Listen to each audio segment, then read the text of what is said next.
Guys, welcome मेरे channel short Sameer में आपका स्वागत है। आपका समीर भाई बताने आए अपने ट्रेंडिंग स्टार खेसारी लाल का गाने क्यों नहीं आ रहा है।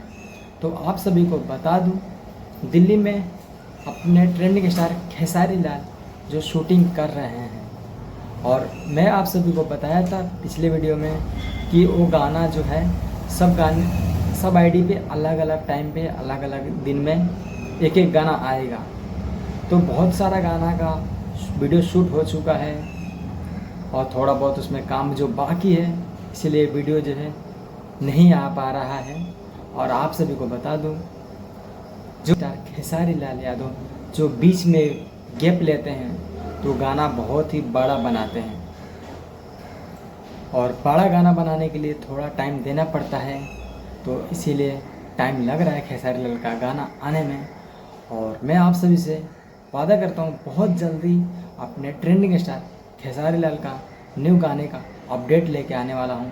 और आप सभी ने बहुत ज़्यादा प्यार दिए हैं। अभी 3 एल्बम आया अपने ट्रेंडिंग स्टार खेसारी लाल का, और इस एल्बम का नाम बता दूँ, टिकुलिया मारे जान, कमर डैमेज, और एक और गाना जो आया था उसका मैं नाम थोड़ा भूल रहा हूँ। उसके तीनों एल्बम पे बहुत सारा अच्छा आप लोग व्यूज़ दे रहे हैं, और बहुत ज़्यादा दिल से थैंक यू। और आप लोग ऐसे ही सपोर्ट कीजिए खेसारी लाल को। अगर आप लोग मेरे चैनल पर नए हो तो प्लीज़ मेरे चैनल को सब्सक्राइब कर लीजिए, हम ऐसे अपडेट लाते रहते हैं। और मेरा वीडियो आप लोग को कैसा लगता है ये कमेंट कीजिएगा, और वीडियो को अपने दोस्तों के पास शेयर कर दीजिएगा। और बहुत जल्दी मैं लेके आने वाला हूँ अपने प्रदीप पांडे चिंटू का न्यू फिल्म का टीजर का अपडेट। तो मिलते हैं नए वीडियो में, जब तक